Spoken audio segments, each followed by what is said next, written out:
Welcome to top 4 at 4 PM. నేను సింధూరా.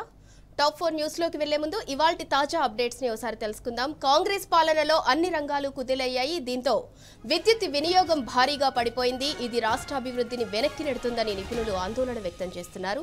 మావోయిస్టుల ఏరివేతే లక్ష్యంగా పెట్టుకున్న కేంద్రం తెలంగాణ, ఛత్తీస్గఢ్ సరిహద్దుల్లోని ములుగు జిల్లా కర్రెగుట్టల్లో కూంబింగ్ కొనసాగిస్తోంది.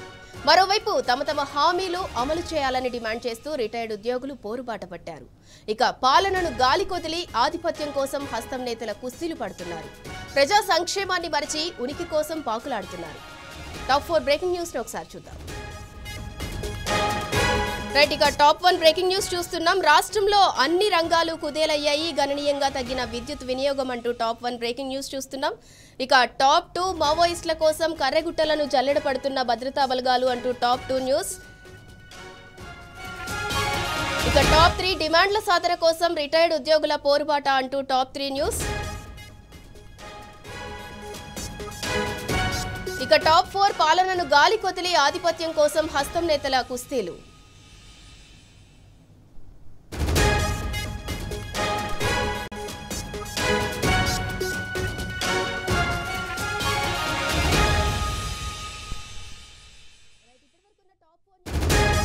Top 1 news. రాష్ట్రంలో అన్ని రంగాలు కుదేలయ్యాయి, గణనీయంగా తగ్గిన విద్యుత్ వినియోగం అంటూ టాప్ 1 న్యూస్ చూస్తున్నాం. ఇక టాప్ 2 మావోయిస్టుల కోసం కర్రెగుట్టలను జల్లెడ పడుతున్న భద్రతా బలగాలు అంటూ టాప్ 2 న్యూస్. ఇక టాప్ 3 డిమాండ్ల సాధన కోసం రిటైర్డ్ ఉద్యోగుల పోరుబాట.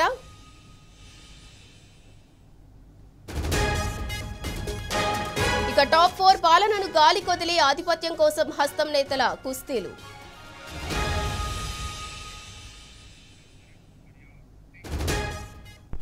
ఇక టాప్ 1 బ్రేకింగ్ కి సంబంధించిన డీటెయిల్స్ చూద్దాం. రాష్ట్రంలో కాంగ్రెస్ అధికారం చేపట్టిన తర్వాత అన్ని రంగాలు కుదేలవుతున్నాయి.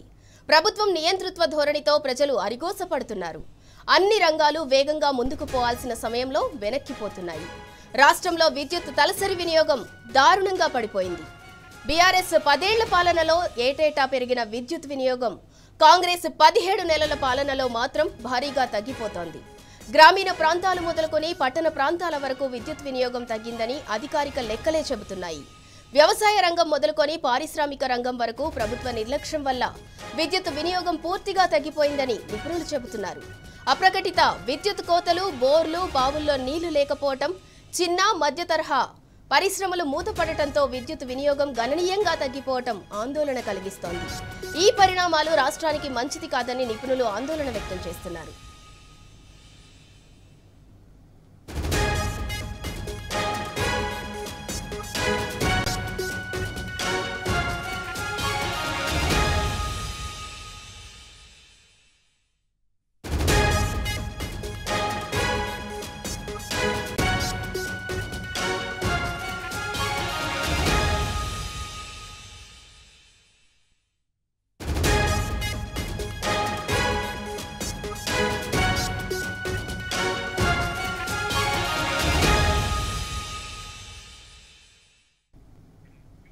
ఇక ఇదే అంశంపై మరింత సమాచారం మా ప్రతినిధి లివిల్ అందిస్తారు. లివిల్, ఇప్పటికే రాష్ట్రంలో కాంగ్రెస్ అధికారం చేపట్టిన తర్వాత అన్ని రంగాలు కుదేలయ్యాయి. ఇప్పుడు విద్యుత్ వినియోగం కూడా భారీగా తగ్గిపోయింది. దానికి సంబంధించిన డీటెయిల్స్ ఏంటి? మన రాష్ట్రంలో విద్యుత్ వినియోగం గణనీయంగా పడిపోయింది. ఎంత ఎల్లతీరుతున్నప్పటికీ కూడా విద్యుత్ వినియోగం పడిపోవడం పట్ల పలువురు విద్యుత్ నిపుణులు ఆశ్చర్యం వ్యక్తం చేస్తున్నారు. ప్రతి సంవత్సరం కూడా విద్యుత్ వినియోగం గ్రామాల్లో 5% పైచిలకు పెరుగుతుంది. అంతేకాకుండా నగరాలు, పట్టణాల్లో పోల్చుకుంటే 10 నుంచి 20% విద్యుత్ వినియోగం పెరుగుతుంది. కానీ ఈసారి రాష్ట్రంలో దానికి భిన్నంగా ఉంది. గత సంవత్సరం, అంతకుముందు సంవత్సరంతో పోల్చుకుంటే దాదాపు 1000 మెగావాట్ల విద్యుత్ వినియోగం తగ్గినట్లు మనకు అధికారిక లెక్కలు చెప్తున్నాయి. ఏదైతే 2014 నుండి 2023 వరకు ప్రతి సంవత్సరం కూడా విద్యుత్ వినియోగం ప్రతి సంవత్సరం పెరుగుతూ వచ్చింది. కానీ 2023 నుండి, అంటే కాంగ్రెస్ ప్రభుత్వం అధికారం చేపట్టిన తర్వాత గత లాస్ట్ ఇయర్ సమ్మర్ నుంచి పోల్చుకుంటే విద్యుత్ వినియోగం పూర్తిగా తగ్గింది. ఇది అధికారిక లెక్కలే చెప్తున్నాయి. అయితే రాష్ట్రంలో ప్రధానంగా హైదరాబాద్ నగరంలో కూడా విద్యుత్ వినియోగం తగ్గడం పట్ల ఆశ్చర్యం వ్యక్తం చేస్తున్నారు. అంటే ప్రధానంగా ఏప్రిల్, మే, జూన్ అంటే జూన్ 1 వరకు కూడా విద్యుత్ వినియోగం పీక్ డిమాండ్ ఉంటుంది. అది ప్రధానంగా హైదరాబాద్ నగరంలో మరింతగా పెరుగుతుంది. ఎందుకంటే ఎండ తీవ్రత తట్టుకోవడానికి ప్రతి ఒక్కరు కూడా కూలర్లు ఏసీలు వాడ వినియోగం పెరుగుతుంది. దానికి అనుగుణంగా విద్యుత్ వినియోగం కూడా పెరుగుతుంది. కానీ దానికి రివర్స్ గా హైదరాబాద్ లాంటి ప్రధాన నగరంలో కూడా విద్యుత్ వినియోగం ఏమాత్రం పెరగకపోవడం పట్ల విద్యుత్ నిపుణులు ఆశ్చర్యం వ్యక్తం చేస్తున్నారు. కానీ అనూహ్యంగా ఈ సంవత్సరం హైదరాబాద్ నగరంలో కూడా పెరగకపోవడం పట్ల కూడా ఇది ఒక అధిక చెప్తున్నారు. అయితే ప్రధానంగా ఏం చెప్తున్నారంటే విద్యుత్ నిపుణులు పరిశ్రమల స్థాపన తగ్గడం, రియల్ ఎస్టేట్ పూర్తిగా కుదేలు కావడంతో భారీ భవనాల కట్టడాలు లేకపోవడం, విద్యుత్ డిమాండ్ తగ్గిందన్నట్టు కూడా విద్యుత్ నిపుణులు చెప్తున్నారు. రియల్ ఎస్టేట్ వ్యాపారం తగ్గడంతో అనుబంధ సంస్థలు, అనుబంధ రంగాలు అంటే ప్రధానంగా విద్యుత్ వినియోగం, రియల్ ఎస్టేట్ వ్యాపారం తగ్గడంతో స్టోన్ క్రషర్ల నడపడం కావచ్చు, రెడీమేడ్ సిమెంట్ అంటే ఆర్ఎంసీ ఉంటుంది, రెడీమేడ్ సిమెంట్ సంబంధించిన సమస్యల రంగం కూడా పూర్తిగా దివాలా తీసినాయి. దీంతో విద్యుత్ వినియోగం తగ్గిందని చెప్పేసి కూడా విద్యుత్ రంగం రిపోర్ట్ చెప్తున్నారు. అంతేకాకుండా వ్యవసాయ రంగం కూడా పూర్తిగా కుదేలవుతుంది. రైతాంగం అంతా కూడా ఇబ్బందులు పడుతున్నారు. వ్యవసాయ రంగం పూర్తిగా సంక్షోభం దిశగా ఉంది కనుక ఆ దిశగా కూడా విద్యుత్ వినియోగం తగ్గిందనే అంచనాలకు విద్యుత్ నిపుణులు వచ్చారు. రాష్ట్రంలో విద్యుత్ వినియోగం తగ్గిపోవటమే కాదు, మిగిలిన రంగాలన్నీ కూడా కుదేలయ్యాయి. దానికి ప్రధానమైన కారణం ఏంటి? అంటే రాష్ట్రంలో కాంగ్రెస్ ప్రభుత్వం పూర్తి అసమర్థత పాలనతోనే ఇవాళ రాష్ట్రం అధోగతి పాలవుతుంది. అభివృద్ధి తిరోగమన రీతిలో ఉంది తప్ప అందుకు అనుగుణంగానే ఇవాళ అభివృద్ధి ఏమాత్రం కూడా సూచిక కరెక్ట్గా లేకపోవడం, పాలన గాలికి వదిలేయడం, హైడ్రా మూసి సుందరీకరణ, ఇటు కాళేశ్వరం జలాల వాడకపోవడం, ఇవన్నిటిని చూసినట్లయితే పూర్తిగా ఆయా రంగాల్లో పూర్తిగా కుదేలు కావడంతో ఇవాళ హైదరాబాద్ లోని అభివృద్ధి కుంటుపడిపోయింది. తద్వారా రియల్ ఎస్టేట్ రంగం కావచ్చు, భవన నిర్మాణాలు చేపట్టడం కావచ్చు, ఇతర పారిశ్రామిక వాడలు అంటే ఇండస్ట్రీస్ కారిడార్స్ నెలకొల్పడంలో కూడా ప్రభుత్వం నిర్లక్ష్యం వహిస్తుంది. హైదరాబాద్ తెచ్చిన కంపెనీలు కూడా ఇతర రాష్ట్రాలకు తగ్గిపోతున్న తరుణంలోనే ఇలా ఈ రకంగా విద్యుత్ డిమాండ్ అనేది తగ్గిందని కూడా మనం ప్రధానంగా చెప్పుకోవచ్చు. అంతేకాకుండా వ్యవసాయ రంగానికి సంబంధించి కూడా భూగర్భ జలాలు పూర్తిగా అడిగంటిపోవడంతో వ్యవసాయ రంగం కూడా కుదేలైంది.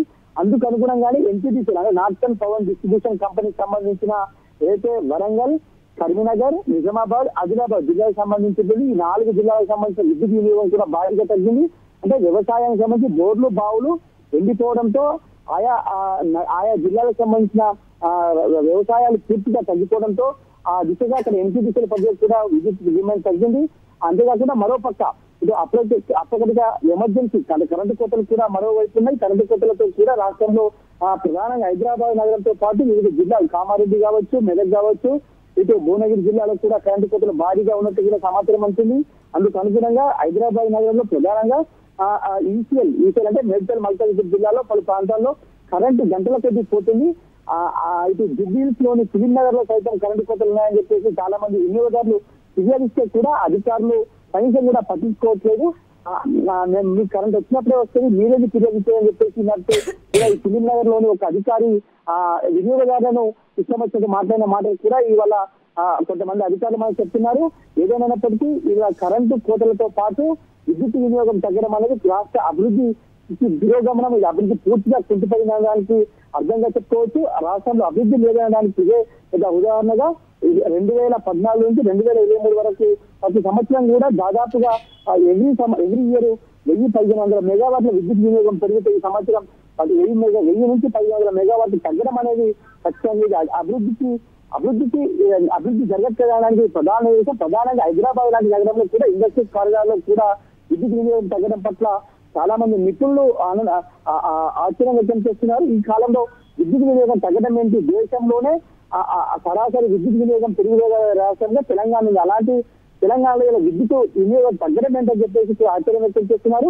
ఓవరాల్ గా చూసినట్టయితే ఇండస్ట్రీస్ కావచ్చు, ఇటు రియల్ ఎస్టేట్, అటు భవన నిర్మాణాలకు సంబంధించి అన్ని విషయాలకు కూడా పూర్తిగా ప్రభుత్వం వైఫల్యం చెందడంతో తద్వారా విద్యుత్ వినియోగం పూర్తిగా తగ్గిపోయింది. అభివృద్ధి పూర్తిగా కుంటుపడంతో వాళ్ళ విద్యుత్ వినియోగం తగ్గినట్లు మనకు అధికారిక లెక్కలే చెప్తున్నాయి కనుక గత సంవత్సరం ఇదే రోజున 12,000 పైసలకు విద్యుత్ మెగావాట్ల డిమాండ్ ఉంటే ఇవాళ 10,000 మెగావాట్ల 10,000 పైసలు 500 మెగావాట్లు అంటే దాదాపు 1,100 మెగావాట్ల విద్యుత్ వినియోగం ఒక్క రోజు తగ్గింది.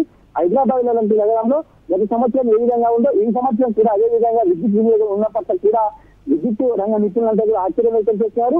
ఎవ్రీ సంవత్సరం పెరగాలి తగ్గడం ఏంటంటే కూడా అసలు అర్థం కాని పరిస్థితిలో ఉంది. వాళ్ళ విద్యుత్ అభివృద్ధి లేకపోవడంతో విద్యుత్ వినియోగం తగ్గినట్లు కూడా మనకు ప్రధానంగా లెక్కలు చెప్తున్నాయి. సింధురా, రైట్ లివిల్ ఇక బీఆర్ఎస్ 10 ఏళ్ల పాలనలో ప్రతి ఏడాది పెరిగిన విద్యుత్ వినియోగం అయితే కాంగ్రెస్ 17 నెలల పాలనలో విద్యుత్ వినియోగం భారీగా తగ్గిపోయింది. గ్రామీణ ప్రాంతాలు మొదలుకొని పట్టణ ప్రాంతాల వరకు కూడా విద్యుత్ వినియోగం అయితే తగ్గిపోయింది. దానికి ప్రధానమైన కారణం అప్రకటిత విద్యుత్ కోతలు, బోర్లు, బావుల్లో నీళ్లు లేకపోవటం, మరొకటి చిన్న మధ్య తరహా పరిశ్రమలు కూడా మూతపడటంతో భారీగా విద్యుత్ వినియోగం అయితే తగ్గిపోయింది. టాప్ 2 న్యూస్ కి సంబంధించిన డీటెయిల్స్ చూద్దాం. తెలంగాణ ఛత్తీస్గఢ్ సరిహద్దుల్లోని కర్రెగుట్టల మీద వేల మంది భద్రతా బలగాలు మకాం వేశాయి. గత వారం రోజులుగా కర్రెగుట్టలను చెల్లెడపడుతున్న బలగాలు ఇవాళ కర్రెగుట్టల శిఖర భాగానికి చేరుకున్నాయి. సుమారు 1000 నుంచి 2000 మంది జవాన్లు అక్కడ తాత్కాలిక బేస్ క్యాంప్ ఏర్పాటు చేసుకుని మకాం వేశారు. స్పెషల్ ఆపరేషన్లో భాగంగా ప్రత్యేక హెలికాప్టర్ల సాయంతో భద్రతా బలగాలు పైకి చేరుకుని అక్కడ నుంచి డేగ కళ్ళతో సర్చ్ ఆపరేషన్ చేపట్టాయి. ఎత్తైన ప్రదేశం నుంచి మావోయిస్టుల కదలికలను అధికారులు ఎప్పటికప్పుడు మానిటర్ చేస్తున్నారు. హెలికాప్టర్లు, డ్రోన్ల సాయంతో మావోయిస్టుల కదలికల మీద నిఘా పెట్టారు. కాగా కర్రెగుట్టల దిగువ భాగం నుంచి కూడా భద్రతా బలగాలు మావోయిస్టులను వేటాడుతున్నాయి. కిందకు వస్తే దిగువన ఉన్న బలగాలు వేటాడతాయి. పైకి వెళ్తే బేస్ క్యాంప్ రూపంలో మావోయిస్టులకు ప్రమాదం పొంచి ఉంది. దాంతో మావోయిస్టులు ఎటూ వెళ్లలేని పరిస్థితి ఏర్పడింది.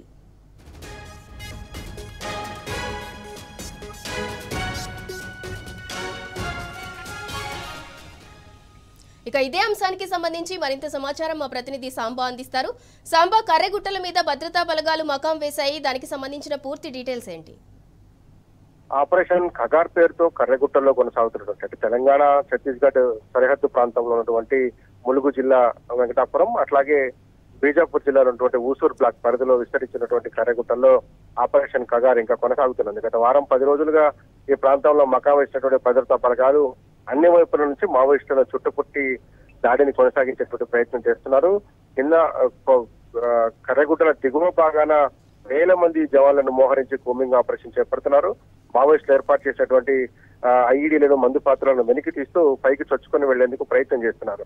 ఒకవైపు ఈ ఆపరేషన్ కొనసాగిస్తూనే గత వారం రోజుల్లోగా 2 ప్రత్యేక హెలికాప్టర్లను ఉపయోగించి శిఖరాగ్రానికి చేరుకొని అక్కడ ఒక ప్రత్యేకమైనటువంటి బేస్ క్యాంప్, తాత్కాలికమైనటువంటి బేస్ క్యాంప్ ను కూడా ఏర్పాటు చేసుకుని అక్కడి నుంచి మొత్తం ఆపరేషన్ ని పర్యవేక్షణ చేస్తున్నారు.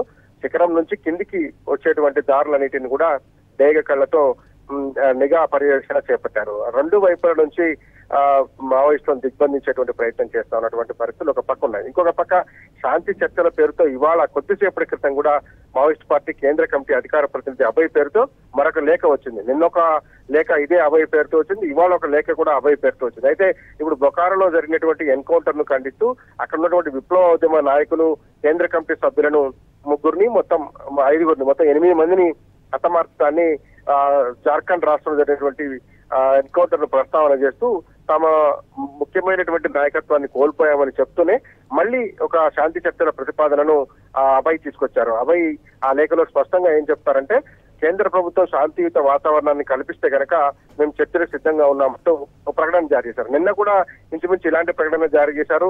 కేంద్ర ప్రభుత్వం ఏకపక్షంగా దాడులు చేస్తుందంటున్నారు. ఈ నేపథ్యంలోనే ఇవాళ 2వ లేఖ, మొత్తంగా ఈ మావోయిస్టు పార్టీకి సంబంధించినటువంటి ఇది 4వ లేఖ. 2 లేఖలు ఏరియా కమిటీలు అట్లాగే సబ్ జోనల్ కమిటీల నుంచి వచ్చినటువంటి లేఖ 2 అయితే, కేంద్ర కమిటీ నుంచి వచ్చినటువంటి 2వ లేఖ ఇది. అంటే మొత్తం 4 లేఖలు శాంతి చర్చల పేరుతో వచ్చినటువంటి లేఖలు. ఒక పక్క ఆపరేషన్ కర్రెగుట్టలు కొనసాగుతుంది, భద్రతా బలగాలు కర్రెగుట్టలకు చొచ్చుకొని పోయేటువంటి ప్రయత్నం చేస్తుండగానే కేసీఆర్ లాంటి టాలెస్ట్ లీడర్ ఇచ్చినటువంటి ఆ ఖగార్ను ఆపాలనేటువంటి ఒక పిలుపు కూడా ఇప్పుడు దేశవ్యాప్తంగా మిగతా నాయకులందరినీ కూడా కదిలిస్తా ఉంది. ఎమ్మెల్సీ కవిత, అట్లాగే బీవీ రాఘవ్ లాంటి సిపిఎం సీనియర్ నాయకులు, ఇంకా అనేక మంది ముందుకొచ్చి ఆపరేషన్ ఖగార్కు వ్యతిరేకంగా మాట్లాడుతున్నటువంటి నేపథ్యం ఇప్పుడు మనం చూస్తున్నాం. ఓ పక్క ఎన్కౌంటర్లు తర్వాత కూంబింగ్ ఆపరేషన్లు, సెర్చ్ ఆపరేషన్లు కొనసాగిస్తున్న సందర్భంలో కూడా మళ్ళీ శాంతి చర్చలు అంటూ మేధావులు అట్లాగే రాజకీయ ప్రముఖులంతా కూడా మాట్లాడడంతో కేంద్రం మీద ఒకంత ఒత్తిడి పెరుగుతా ఉంది. ఈ ఆపరేషన్ ని ముందుకు తీసుకెళ్లాలా, వెనక్కి ఆపేయాలనే దాని మీద మల్లగులాలు పడుతున్నట్టు కనబడుతుంది. బీఆర్ఎస్ అధినేత కేసీఆర్ తో పాటు దేశంలో చాలా మంది కూడా ఆపరేషన్ ఖగార్ ను వెంటనే ఆపివేయాలి అని చెప్పి వ్యతిరేకిస్తున్నారు. మరి కేంద్రం తరపు నుంచి ఎట్లాంటి రెస్పాన్స్ ఉంది? ఆపరేషన్ ఖగార్ ను ఆపే ఆలోచనలు ఏమైనా ఉందా? గత 15 నెలలుగా కేంద్రం ఏకపక్షంగా పోతుంది, తమను హతమారుస్తుంది, అంతమొందిస్తుందని మావోయిస్టులు అనేక సందర్భాల్లో ఆరోపిస్తూ లేఖలు విడుదల చేస్తూ వచ్చారు. అయితే వారి ఆరోపణ అరణ్య రోదన, వారి ఆవేదన అరణ్య రోదన లాగానే పోయింది తప్ప ఎవరు స్పందించినటువంటి పాపన పోలేదు.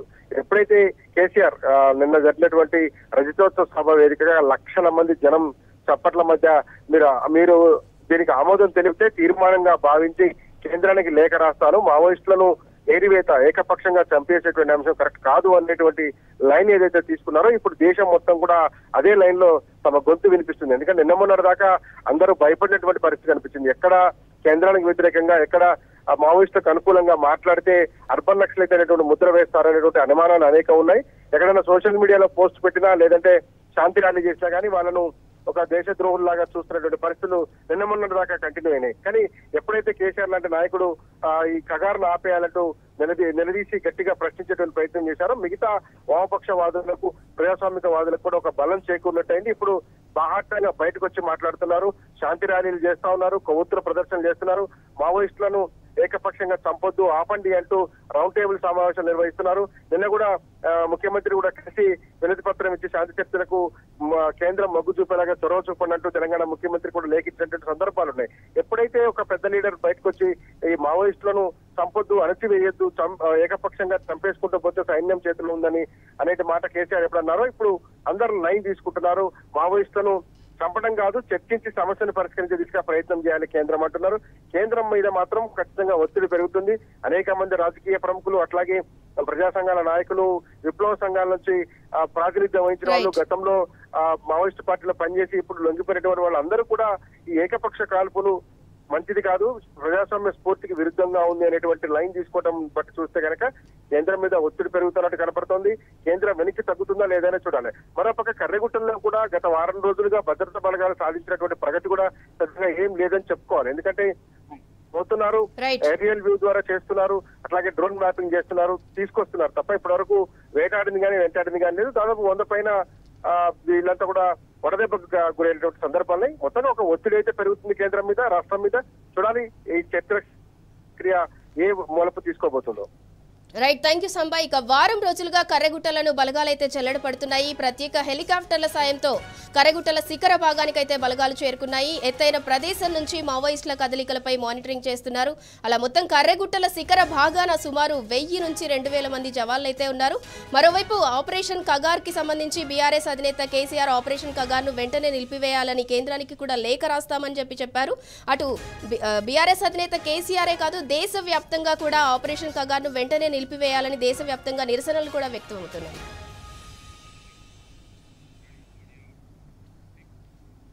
ఇక టాప్ 3 బ్రేకింగ్ కి సంబంధించిన డీటెయిల్స్ చూద్దాం.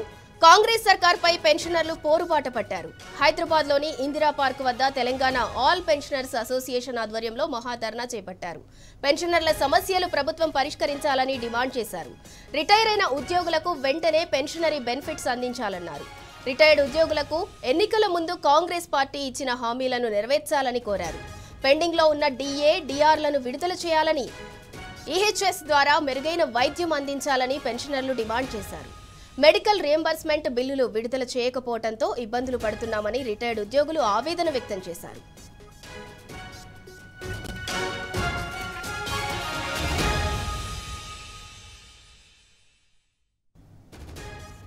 రైట్, ఇక ఇదే అంశానికి సంబంధించి మరింత సమాచారం మా ప్రతినిధి యాసర్ అందిస్తారు. యాసర్, కాంగ్రెస్ సర్కార్పై పెన్షనర్ల పోరుబాటకి సంబంధించిన డీటెయిల్స్ ఏంటి? వ్యతిరేకత మొదలవుతుంది. ప్రభుత్వంపై ఇవాళ తెలంగాణ ప్రభుత్వ పెన్షనర్స్ పోరుబాట పట్టారు. ఇందిరా పార్క్ వేదికగా తెలంగాణ ఆల్ పెన్షనర్స్ అసోసియేషన్ ఆధ్వర్యంలో ఇవాళ మహాధర్నా చేపట్టారు. సుమారుగా ఈ ధర్నాలో పెన్షనర్స్, రిటైర్డ్ అయిన ఉద్యోగులు దాదాపు 500 నుంచి 700 వరకు ఈ ధర్నాలో పాల్గొన్నారు. పెన్షనర్ల సమస్యలు వెంటనే పరిష్కరించాలని ఆందోళనకు దిగారు. ప్రభుత్వానికి వ్యతిరేకంగా ఇందిరా పార్కులో నినాదాలతో హోరెత్తించిన పరిస్థితి ఉంది. రిటైర్మెంట్ అయ్యి ఏడాది గడుస్తున్న ఇప్పటి వరకు ఎలాంటి బెనిఫిట్స్ రావడం లేదని తాము ఆవేదన వెల్లగక్కారు. రాష్ట్రంలో కాంగ్రెస్ ప్రభుత్వం ఏర్పడి ఇప్పటికి 18 నెలలు గడుస్తున్నా ఇప్పటి వరకు ప్రభుత్వ ఉద్యోగులకు ఎలాంటి పెన్షనర్స్ కి ఎలాంటి లాభం చేకూర్చలేదని మండిపడ్డారు. అటు ఏదైతే కాంగ్రెస్ ప్రభుత్వం ఎన్నికల ముందు తమకు హామీ ఇచ్చితే ఒక్కటి కూడా ఇప్పటి వరకు నెరవేర్చలేదని పెన్షనర్స్ ప్రభుత్వానికి తిరగబడ్డారు. కాంగ్రెస్ ప్రభుత్వం అధికారంలోకి వచ్చిన తక్షణమే తమ సమస్యలు పరిష్కరిస్తామని హామీ ఇచ్చారు. హామీ ఇచ్చి ఇప్పటి వరకు ఏం చేయలేదని మోసం చేశారని వాళ్ళు తప్పుపడుతారు. ఎన్నిసార్లు తమ సమస్యలు పరిష్కరించారని ప్రభుత్వానికి కలిసినా ఇప్పటి వరకు ఎలాంటి ప్రభుత్వం నుంచి స్పష్టమైన తీర్పు రావడం లేదని వాళ్ళు చెప్తున్నారు. గతంలో రేవంత్ రెడ్డి నిర్వహించిన సమావేశంలో తమ సమస్యలు తీరుస్తామని హామీ ఇచ్చి కానీ బట్టి విక్రమార్క దీనికి ఒక వైస్ చైర్మన్ గా సబ్ కమిటీ వేశారు. ఇప్పటి వరకు ఆగాం కానీ ఉద్యోగులకు పెన్షనర్లకు ఆర్థిక సమస్యలు తీర్చడానికి ముఖ్యమంత్రి రేవంత్ రెడ్డి బడ్జెట్ లేదని చెప్పడం చాలా దారుణమని పెన్షనర్స్ ఆవేదన వ్యక్తం చేశారు. ప్రధానంగా వీళ్ళ డిమాండ్స్ ఏంటంటే పెండింగ్ లో ఉన్న ఇప్పటి వరకు రిటైర్డ్ అయినాక పెండింగ్ లో ఉన్న వాళ్ళ డిఆర్ఎల్లను ప్రకటించి ఒకటేసారి ఏరియాస్ ఒకే దఫలో చెల్లించాలని వాళ్ళు ప్రధానంగా డిమాండ్ చేస్తున్నారు. అదేవిధంగా వేతన సవరణ చట్టం పిఆర్సి అంటే 2023 నుంచి మానిటరీ బెనిఫిట్ చెల్లించినట్లు వెంటనే అమలు చేయాలని ఏరియాస్ ఒకే దఫలు చెల్లించాలని డిమాండ్ చేస్తున్నారు. గత ఏడాది 24లో రిటైర్డ్ అయిన ఉద్యోగులకు ఇప్పటి వరకు ఎలాంటి పెన్షనరీ బెనిఫిట్స్ గిట్ట రాలేదని వాళ్ళు తప్పుపడుతున్నారు. రాష్ట్ర ప్రభుత్వం అటు తాము రిటైర్డ్ అయ్యి రైట్ థ్యాంక్ యూ సార్. ఇక ఇందిరా పార్క్ వద్ద Telangana all pensioners association maha dharna చేపట్టింది. పెన్షనర్ల సమస్యలను వెంటనే ప్రభుత్వం నెరవేర్చాలని వాళ్ళు డిమాండ్ చేస్తున్నారు. రిటైర్ అయిన ఉద్యోగులకు వెంటనే పెన్షనరీ బెనిఫిట్స్ ఇవ్వాలి, అలాగే పెండింగ్ లో ఉన్న డిఆర్లను కూడా వెంటనే ప్రకటించాలి. మరోవైపు ఈహెచ్ఎస్ ద్వారా మెరుగైన వైద్య సేవలు కూడా అందించాలి అని పెన్షనర్లు అయితే డిమాండ్ చేస్తున్నారు.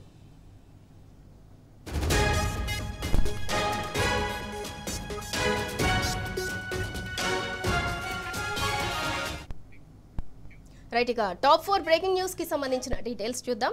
పట్నం నుంచి పల్లెల వరకు కాంగ్రెస్ పరిస్థితి దారుణంగా తయారైంది.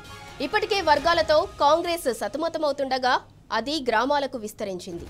ప్రతి నియోజకవర్గంలో కనీసం 4కి పైగా నేతలు వర్గాలుగా విడిపోవటం హస్తం పార్టీకి తలనొప్పిగా మారింది. మరోవైపు రుణమాఫీ, రైతు భరోసా, ఇందిరమ్మ ఇళ్ల ఎంపిక విషయంలో ప్రజల నుంచి తీవ్ర నిరసనలు వ్యక్తమవుతున్నాయి. కాంగ్రెస్ ప్రభుత్వం మాత్రం ప్రజల నిరసనలు పట్టించుకోకపోగా సొంత పార్టీ గొడవలతో ఆగమాగమవుతోంది. ఖమ్మం, కరీంనగర్, రాజన్న సిరిసిల్ల, ఆదిలాబాద్ జిల్లాల్లో కాంగ్రెస్ నేతలు కుమ్ములాటుకుంటున్నారు. ఒకరిపై ఒకరు విమర్శలు చేసుకోవడంతో మాటలు ముదిరి పరస్పర దాడుల వరకు వెళ్తున్నాయి.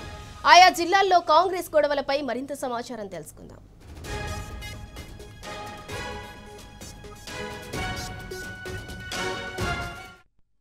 రైట్, ఇక ఇదే అంశానికి సంబంధించి మరింత సమాచారం మా ప్రతినిధి రాజు అందిస్తారు.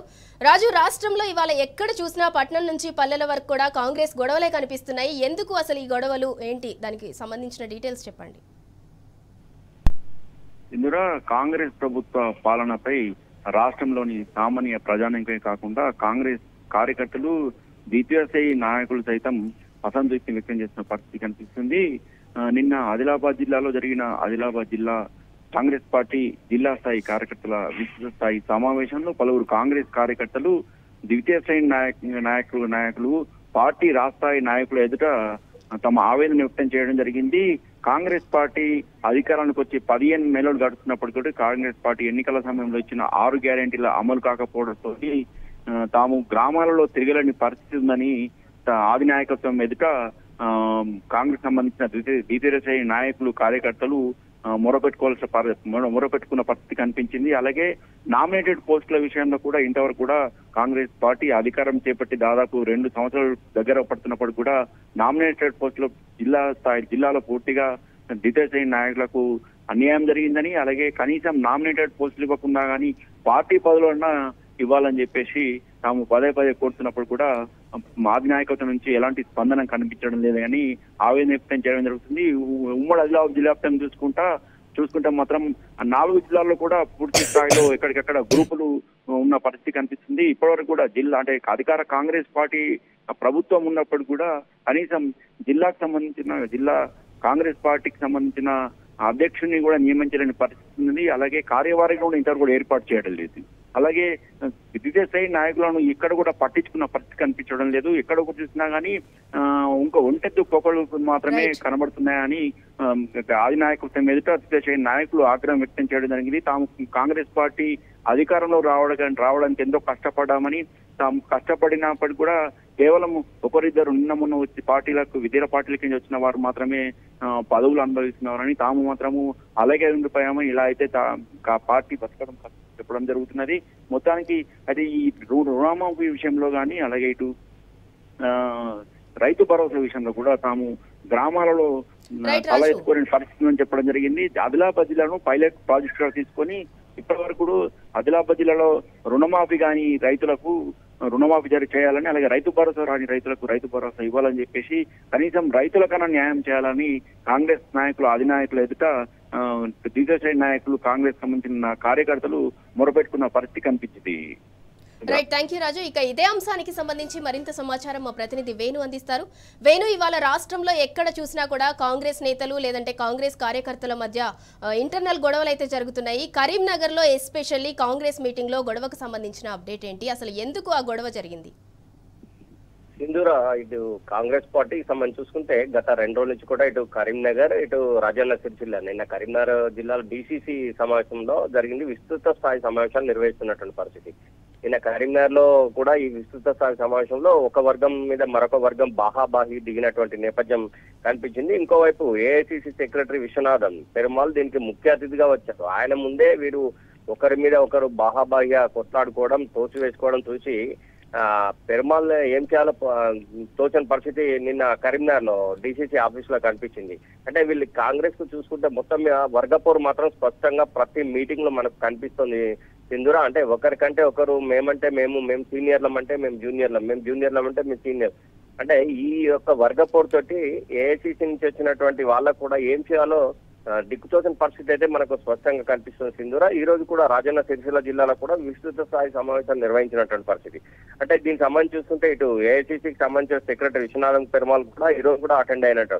అంటే పిసిసి అధికార ప్రతినిధి టీటీ ఉమేష్ రావు స్టేజ్ మీద మాట్లాడుతుండగా ఆయన వ్యతిరేక వర్గం ఉండి ఉమేష్ రావు అసలు పార్టీలో ఎప్పుడు రాడు, ఉండడు, చేయడు, అసలు పార్టీకి సంబంధమే లేని వ్యక్తి స్టేజ్ మీద ఎట్లా మాట్లాడతారంటూ ఆయన మీద అంటే వేరే వర్గం తిరుగుబాటు చేయడమే కాదు, స్టేజ్ ముందుకు దూసుకొచ్చినటువంటి పరిస్థితి. ఈ నేపథ్యంలో ఉమేష్ రావు మాట్లాడుతూ ఓడిపోయే వాళ్ళకు టికెట్లు మీరెందుకు ఇస్తా ఉన్నారు, అందుకే నేను మాట్లాడాలనుకుంటున్నాను, మాట్లాడతానని చెప్పి ఉమేష్ రావు చెప్పినటువంటి పరిస్థితి. అంటే ఇదంతా కూడా వర్గపోరు, ఒకరికి ఒకరు, ఒకరికంటే ఒకరు, ఒకరి మీద ఒకరు కూడా ఇదంతా చూసి ఉన్నటువంటి పరిస్థితిలో ఏఐసిసి సెక్రటరీ విశ్వనాథన్ కూడా ఏం చేయాలో దిగుతున్న పరిస్థితి ఈ రోజు కూడా రాజన్న సిరిసిల్ల జిల్లాలో కనిపించినటువంటి పరిస్థితి. అంటే ఈ బాహాబాహి ఒకరికొకరు పోట్లాడుకోవడం, స్టేజ్ దిగి రావాలంటూ కూడా స్టేజ్ ముందుకొచ్చి పెద్ద ఎత్తున గొడవ జరిగిన నేపథ్యంలో పోలీసులు రంగప్రవేశం చేయాల్సిన పరిస్థితి అయితే వచ్చింది ఇందులో. ఈ నేపథ్యంలో వచ్చి వీరందరినీ కూడా పోలీసులు సద్దుమణుగొట్టారు. ఆ తర్వాత వీరంతా కూడా వెళ్లి కూర్చున్నట్టు. అంటే ఏదేమైనా కానీ మొత్తం మీద వీరు జరుపుతున్నట్టు విస్తృత స్థాయి సమావేశంలో సమస్యలు మరియు దానికి సంబంధించినటువంటి విషయాల కంటే కూడా వర్గపోరు తోటి అంటే ఏఐసిసి నుంచి వచ్చిన వాళ్ళకి మాత్రం చాలా అవస్థలు అయితే పడుతున్నట్టు నేపథ్యం అయితే మనకు కనిపిస్తోంది సింధూర. Right, thank you Venu. పాలనను మొత్తానికి గాలి కొదిలేసి ఆధిపత్యం కోసం హస్తం నేతలైతే కుస్తీలు పడుతున్నారు. వాళ్ళు వర్గాలుగా విడిపోయి మరి పరస్పరం నేతలైతే కొట్టుకుంటున్నారు. ప్రజల సమస్యలను పట్టించుకోకుండా కాంగ్రెస్ లీడర్లైతే ఒకరినొకరు దూషించుకుంటూ మరి పబ్లిక్ మీటింగ్లలో కొట్టుకుంటున్నారు. రాష్ట్రంలో ఎక్కడ చూసినా కూడా పట్నం నుంచి పల్లెల వరకు అయితే కాంగ్రెస్ గొడవలే కనిపిస్తున్నాయి. అలా ఆదిలాబాద్, రాజన్న సిరిసిల్ల, ఖమ్మం, కరీంనగర్ కాంగ్రెస్ మీటింగ్లలో అయితే ఈ గొడవలు జరిగాయి.